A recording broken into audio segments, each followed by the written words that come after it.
Kami di sini bersama Yang Xiao, pendiri Xiao Bank. Berapa banyak nasabah yang Anda miliki sekarang? 750.000. Itu adalah hasil yang fantastis untuk sebuah bank yang didirikan pada tahun 2022. Kami adalah bank baru dengan pertumbuhan tercepat di dunia. Kami tumbuh 2.500 nasabah per hari. Saya pikir rahasia utamanya adalah kami telah berhasil melakukan apa yang bahkan tidak ditetapkan oleh bankir selain sebagai tujuan mereka. Kami telah berhasil membuat nasabah kami mencintai kami, karena tidak ada orang yang menyukai bankir. Mereka dianggap sebagai kapitalis yang ingin mendapatkan keuntungan dari segala hal. Tetapi kami telah menciptakan interaksi emosional dengan klien kami. Bagaimana Anda menciptakan interaksi ini?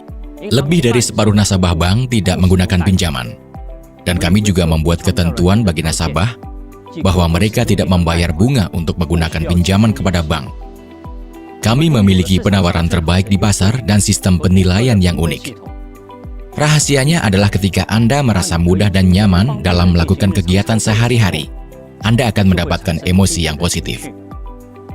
Anda telah membuat sebuah revolusi. Sejumlah klien dalam waktu yang singkat dalam dunia perbankan yang basi dan konservatif adalah sebuah terobosan.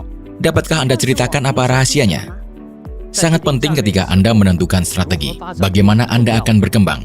Ada 3 pertanyaan. Apa yang Anda berikan kepada klien? Bagaimana Anda melakukannya? Dan mengapa Anda melakukannya? Kesalahan terbesar adalah ketika Anda berpikir bahwa apa yang Anda ketahui adalah apa yang dibutuhkan pasar. Namun belum tentu demikian. Anda perlu memahami apa yang Anda lakukan lebih baik dari orang lain. Misalnya, apa yang membuat orang tidak berinvestasi dengan obligasi korporasi? Ini adalah kerumitan. Anda harus melakukan banyak hal, membaca banyak informasi. Namun kami membuat mekanisme yang sederhana dan nyaman untuk membeli obligasi dan memenangkan cinta klien kami dengan itu. Mengapa Anda berhasil? Kami berhasil karena kami menyadari apa yang dibutuhkan klien kami. Klien kami membutuhkan perbankan yang sederhana dan nyaman untuk investasi. Dan mengapa bank-bank lain tidak mengerti? Karena kesederhanaan adalah hal yang paling sulit dilakukan dalam bisnis. Karena yang rumit bisa dibuat sederhana, tetapi membuat sederhana itu sangat sulit. Apakah Anda berpikir untuk membangun sebuah bank dan bagaimana cara menghasilkan uang darinya? Apakah Anda seorang startup? Apakah Anda efisien secara operasional? Apakah Anda menggunakan dana Anda sendiri? Atau apakah Anda mengambil uang dari pasar?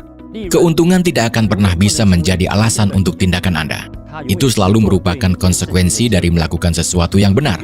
Tujuannya seharusnya adalah penjualan, inovasi, dan bukan keuntungan. Itulah mengapa kami tidak memikirkan keuntungan. Dan sebagai konsekuensinya, kami telah menjadi efisien secara operasional. Dan kami tidak mengambil uang dari pasar. Kami baru saja berkembang, kami belum siap untuk menerbitkan saham.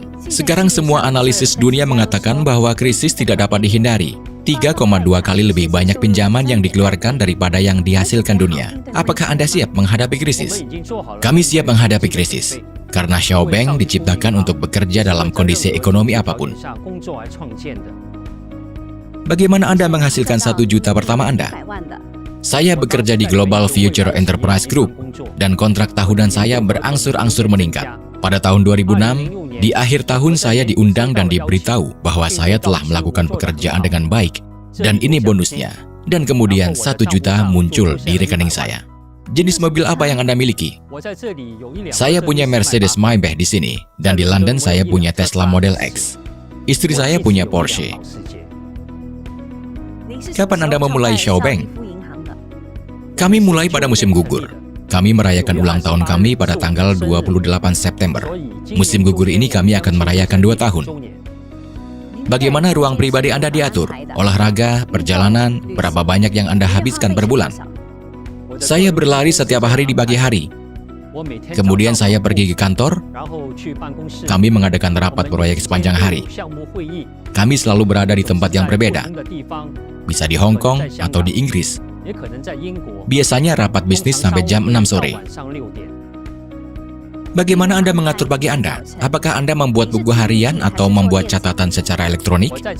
Saya menyimpan kalender biasa di ponsel pintar saya. Saya memiliki asisten, Linda Lee. Dia menambahkan pertemuan ke kalender dan semua kolega mendapatkan undangan. Semua kolega memiliki kalender. Ini adalah alat yang sangat berguna bagi seorang pengusaha. Bepergian, tempat apa yang menginspirasi Anda? Kami sangat ingin terbang ke Eropa. Saya suka Swiss dan Italia. Saya sering ke Inggris. Saya pernah ke Amerika Serikat beberapa kali. Jika Anda memulai perjalanan Anda kembali, apakah Anda akan terjun ke dunia perbankan? Tentu saja. Menurut saya, hal ini sangat menarik. Saya suka menghasilkan uang, berurusan dengan keuangan, dan ketika saya lulus dari institut, saya memulai karir saya di bidang keuangan. Bagaimana pesan manajemen disebarkan di dalam bank Anda? Jika Anda ingin mengkomunikasikan sesuatu kepada karyawan, apakah menggunakan sistem pesan? Kami memiliki struktur yang sangat sederhana. Kami mencoba untuk mempertahankan format startup. Kami awalnya adalah startup non-klasik. Karena dalam startup klasik, ada persentase ketidakpastian yang sangat tinggi, risiko yang sangat tinggi, dan kebutuhan investasi yang wajib. Menurut saya ini adalah kriteria startup. Kami sangat memahami apa yang harus dilakukan.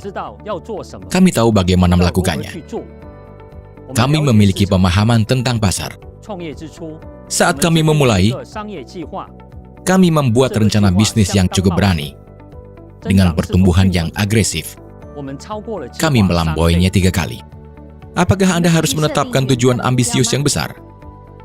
Kami bahkan tidak dapat membayangkan bahwa kami mencapai kesuksesan seperti itu. Kami mengerti bagaimana cara berkembang, tetapi kami memiliki model bank klasik. Kami bahkan tidak akan disebut bank jika kami tidak perlu menarik simpanan.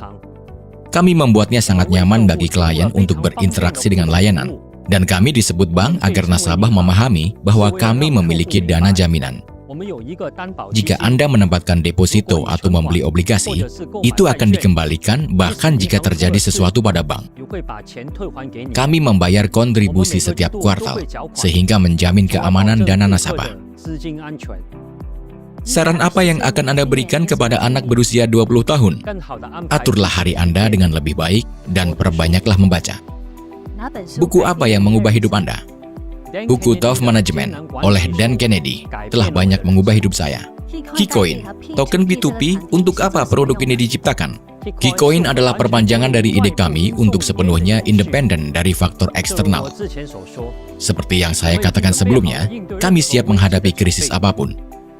Dan token kami sendiri yang terkait dengan aset ekosistem adalah langkah lain menuju otonomi penuh. Apa maksud Anda terikat dengan aset? Apa maksudnya? Seperti yang kita ketahui, nilai sebagian besar mata uang kripto bersifat spekulatif, sedangkan nilai KeyCoin bergantung pada aset yang dikelola oleh mitra keuangan. Hal ini menjadikannya produk yang unik di pasar. Apakah dengan dibukanya platform P2P dan seri baru obligasi dengan imbal hasil yang rendah, berarti Anda tidak lagi berencana untuk menerbitkan obligasi korporasi? Tidak, ini tidak terkait sama sekali. Perdagangan P2P sangat populer, dan ini adalah produk lengkap lainnya di mana klien bank mendapatkan uang.